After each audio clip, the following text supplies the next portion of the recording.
بسم اللہ الرحمن الرحیم۔ بسم اللہ والصلاة والسلام علی سید الانبیاء والمرسلین۔ حسینیت رضی اللہ تعالیٰ عنہ کے بالوں کے لیے حسینیت رضی اللہ تعالیٰ عنہ کے خفیہ درخشاں پہلو۔ سن 11 ہجری جس وقت حضور صلی اللہ علیہ وآلہ وسلم کا وصال ہوا، حضرت حسین رضی اللہ تعالیٰ عنہ کی عمر 7 سال تھی، یعنی خالص بچپن کی عمر تھی۔ اس حساب سے سن 61 ہجری کو کربلا میں یزید کے مقابلے میں آ کر شہید ہوتے وقت آپ رضی اللہ تعالیٰ عنہ کی عمر 57 سال بنی۔ گویا حضور صلی اللہ علیہ وآلہ وسلم کے وصال کے وقت سے کربلا کے معرکہ تک درمیان میں آپ رضی اللہ تعالیٰ عنہ کی عمر مبارک کے 50 سال کا طویل عرصہ گزرا ہے۔ سوال یہ پیدا ہوتا ہے کہ آپ رضی اللہ تعالیٰ عنہ کی عمر کے یہ 50 قیمتی سال کہاں گزرے؟ کیونکہ جب بھی حضرت حسین رضی اللہ تعالیٰ عنہ کا ذکر ہوتا ہے تو یا تو آپ رضی اللہ تعالیٰ عنہ کے بچپن کا ذکر ہوتا ہے۔ مثلا حضرت حسین رضی اللہ تعالیٰ عنہ کا نام خود حضور صلی اللہ علیہ وآلہ وسلم نے تجویز فرمایا۔ حضرت حسین رضی اللہ تعالیٰ عنہ ایک مرتبہ دوران نماز بحالت سجدہ حضور کے کاندھے پر سوار ہوئے تو حضور صلی اللہ علیہ وسلم نے سجدہ طویل کر دیا۔ حضرت ابو بکر رضی اللہ تعالیٰ عنہ فرماتے ہیں کہ میں نے دیکھا کہ حضور صلی اللہ علیہ وآلہ وسلم نے حضرات حسنین کو کاندھوں پر بٹھایا ہوا ہے تو میں نے کہا واہ کیا خوب سوار ہے۔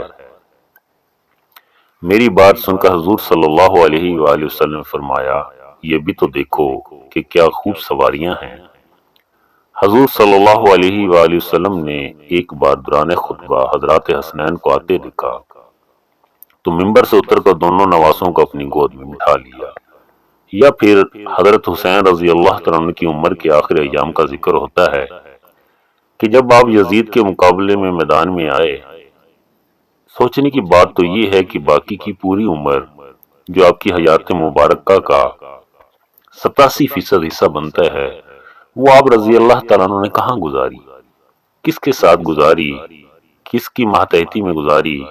کس خلیفہ کی خلافت کے تحت گزاری، نمازیں کس مسجد میں پڑھی، کس امام کے پیچھے پڑھی، رشتہ کہاں کیا، آپ کی بہن حضرت ام کلثوم رضی اللہ تعالیٰ عنہ کے لیے آپ کے گھر برات کس کی آئی، آپ رضی اللہ تعالیٰ عنہ کے دولہا بھائی کون بنے، دوستی اگر کسی سے کی تو وہ کون تھے، یہ وظیفہ کس سے لیتے رہے، وزیر مشیر کس کے بنے، حضرت ابو بکر رضی اللہ عنہ کی سوا 2 سالہ مدت خلافت میں آپ رضی اللہ تعالیٰ عنہ کہاں تھے، حضرت عمر رضی اللہ تعالیٰ عنہ کے پونے 11 سالہ مدت خلافت میں آپ رضی اللہ تعالیٰ عنہ کدھر تھے، حضرت عثمان رضی اللہ تعالیٰ عنہ کے پونے 12 سالہ مدت خلافت میں آپ رضی اللہ تعالیٰ عنہ کہاں تھے، حضرت علی رضی اللہ تعالیٰ عنہ کے پونے 5 سالہ دور خلافت میں کہاں مصروف رہے، حضرت امیر معاویہ رضی اللہ عنہ کے سوا 19 سالہ دور حکومت میں آپ رضی اللہ تعالیٰ عنہ کہاں تھے۔ ان تمام سوالوں کا جواب یہ ہے کہ آپ اس تمام طویل دورانیے میں انہی تمام مقدس ہستیوں کے مقتدی، رشتہ دار، معاون، وزیر، مشیر، حامی اور دست و بازو بنے رہے۔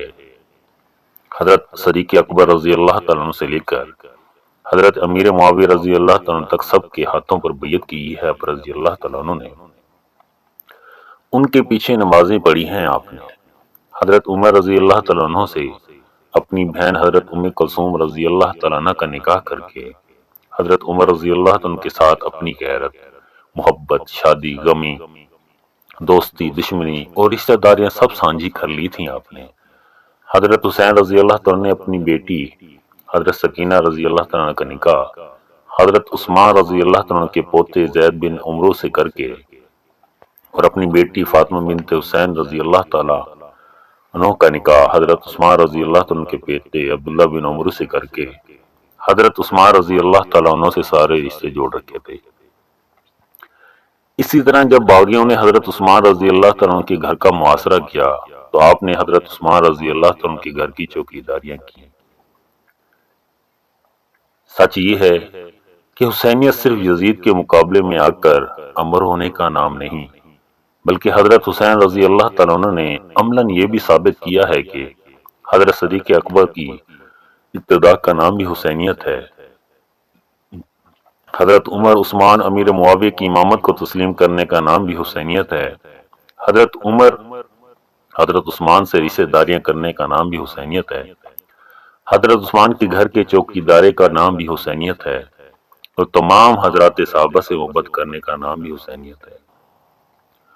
حسینیت کو صرف کربلا تک محدود کر کے